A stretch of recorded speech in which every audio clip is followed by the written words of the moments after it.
Hello everyone, I'm here today to answer the question, is Sally Sparrow the best Blink commander in the game? I built a deck around the new Doctor Who card to test it out, and I'm really liking the abilities on her. Let's read it. Sally Sparrow is a legendary creature human detective that costs 2, a white, and a blue. She's a 2/3. You may cast creature spells as though they had flash. Whenever one or more other creatures you control leave the battlefield, investigate. This ability triggers only once each turn. So clearly, what this deck wants you to do is cast creature spells on other people's turns, and find some way to get them off of the battlefield at a regular interval. The best way that we have to do that in Azorius is to blink creatures, and so naturally we want to do that for this deck, and that's very flavorful because Sally Sparrow comes from the episode Blink. Today I'll go over the cards in my deck, the different functions that they have, and share a little bit about how they played in my playgroup to see if you're interested in a deck like this. I've broken the blink effects down in this deck into 3 categories: engines, creatures, and spells. The latter 2 are one-off effects that work well in the deck, but don't provide a recurrable engine like the first cards do. To me, the engine cards are the bread and butter of what makes this deck so powerful. Abuelo, Ancestral Echo, Miss Meadow Witch, Flicker Form, Deadeye Navigator, and Gilrain Dunedain Protector all let you pay some amount of mana to blink or flicker a creature. This is great because we can use these effects on other people's turns to get extra card draw off of Sally. Next we have Conjurer's Closet and Soul Herder. They give us a consistent end of turn blink. While these aren't as flexible as the other ones, consistently drawing an extra card every turn is super helpful. Also, Soul Herder is going to get bigger and bigger as we continue to use their abilities and the other blink effects in the deck, which is a very big plus. Displacer Kitten lets us get extra blinks off of our non-creature spells. While the bulk of our instant speed spells already have a blink effect, this lets us get blink effects on our own turn using artifacts or other non-creature spells, which is a great engine on its own. Next we have Sword of Hearth and Home, which works twofold in this deck. It gives us some amount of ramp, and it gives us a once per turn engine for blinking. In Azorius, we'll take any added ramp that we can get, and again, a once per turn engine for blinking is a very nice plus. And last we have White Mane Lion. This one's a special one because it doesn't specifically blink, but it lets us cast it and then return it to our hand, which does trigger Sally. It lets us consistently draw a card on other people's turns for 2 mana, as long as we keep on returning it to our hand. It can return other things in emergencies, but most likely we're just going to want this because it's a 2 mana get a clue consistently on every person's turn.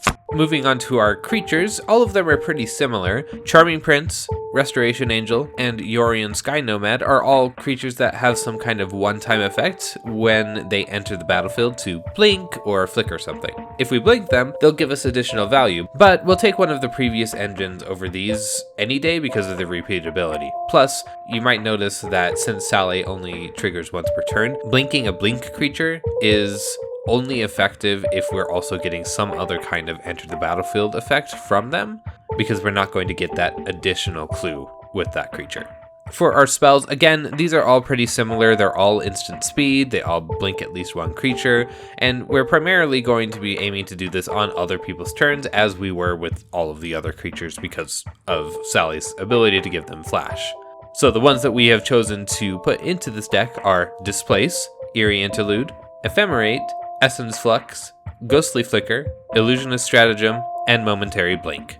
Sally makes clues, so naturally we want to have some things that pay off from having a whole bunch of clues, and I think this is where the deck gets its power the most. First we have Clan Crafter. It costs the same to activate as activating any of the clues, but it also makes our commander bigger whenever we do it, so that's a big plus.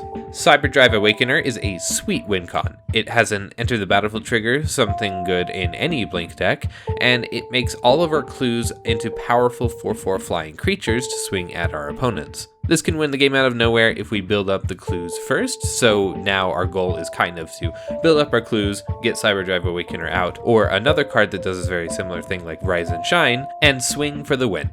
Next, Erdwall Illuminator just doubles Sally's investigation triggers each turn, which will net us a ton of clues. Ethereal Investigator is a great way to get a whole bunch of clues and then have a way to pay them off, making more bodies on the board that can swing or defend every time we draw our second card per turn. Inspiring Statuary is fantastic in any artifact token deck, making our non-artifact spells cheaper if we tap clues to cast them. What's more, clues don't have to tap to sacrifice, meaning that tapping them to cast our spells doesn't prevent us from using them later on. Huge bonus. Next we have Junk Winder. It can get super cheap if we have the clues, and then it can give us a major advantage if we continue to blink our creatures and make tokens by tapping down our opponent's permanents. And last we have Machinate. It's a fun card advantage spell that lets us dig a little deeper for a spell we want rather than just taking the luck of the draw with the clues.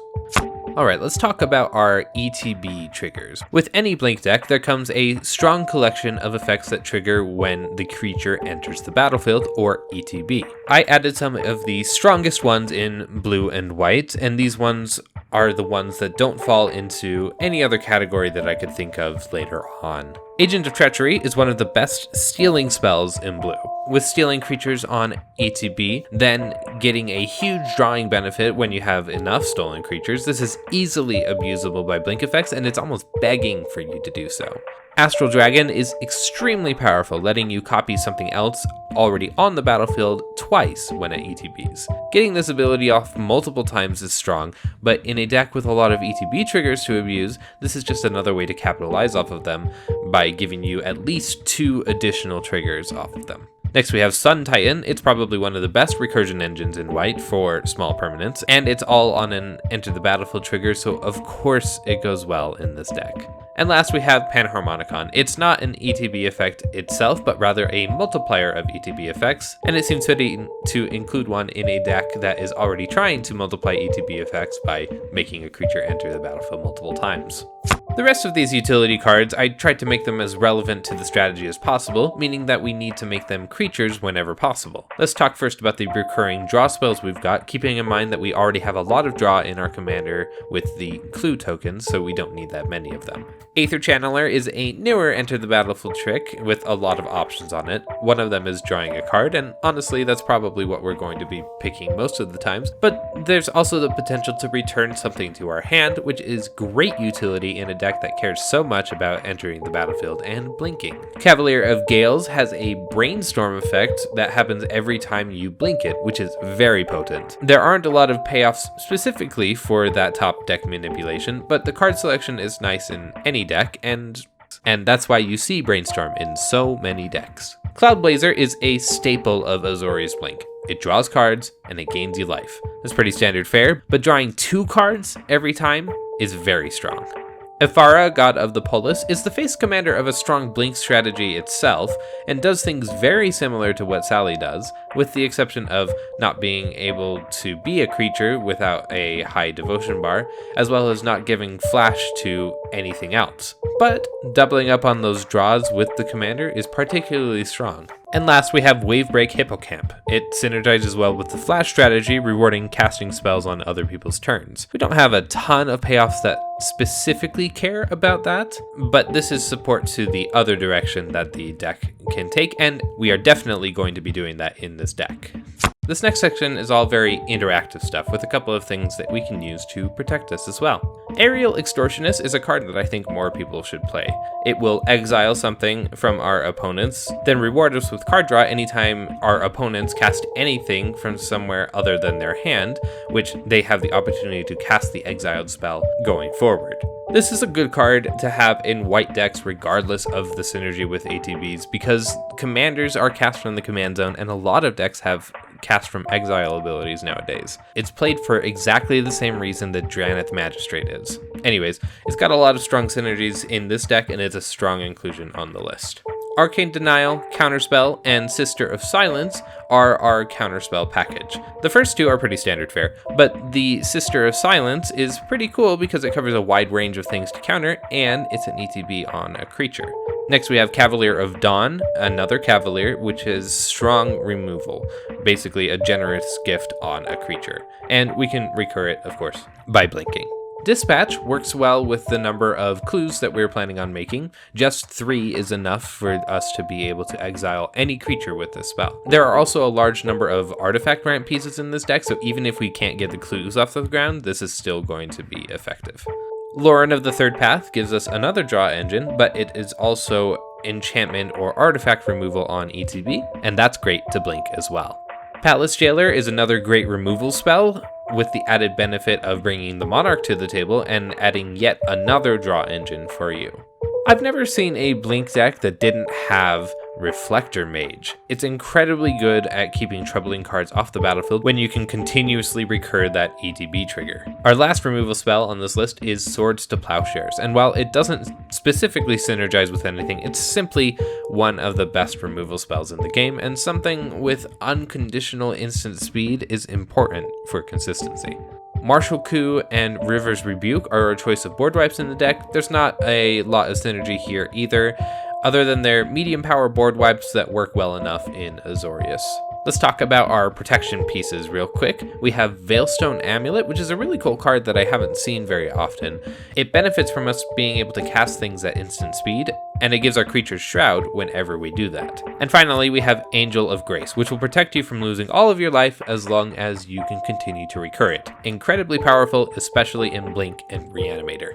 Alright, to close this out, let's talk about our ramp and lands. Our ramp package doesn't have a lot of surprises. Our mana rocks are Arcane Signet, Azorius Signet, Felwar Stone, Marble Diamond, Mind Stone, Sky Diamond, Soul Ring, Talisman of Progress, and Thought Vessel.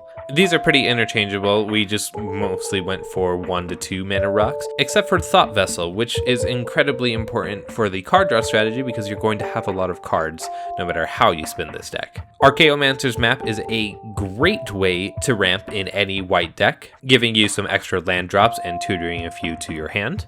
And then our creatures in this package are Knight of the White Orchid, Oreskos Explorer, and Solemn Simulacrum. They all have solid ETB effects that give you lands in Azorius. We don't have a lot of great options here, but these ones do pretty good for at least keeping us caught up with our opponents. Our land package has a pretty standard Azorius package with the exception of Reliquary Tower, which again, like Thought Vessel, helps us keep the cards in our hand. Otherwise, we have a Darkar Waste, Command Tower, Drifting Meadow, Exotic Orchard, Glacial Fortress, Hollowed Fountain, Lonely Sandbar, Myriad Landscape, Prairie Stream, Sea of Clouds, 11 Islands, and 12 Plains. Sally Sparrow is the main character from a classic Doctor Who episode called Blink, and she commands a strong Blink deck. I admire a lot of different Blink decks out there, but this one has a fun payoff, and the ability to give flash to your creatures helps you justify a higher creature count than normal. In my playtesting, this deck felt like a big engine that you were building, and once you got it going, it was very hard to stop it, with all of the card advantage and the interaction that you have.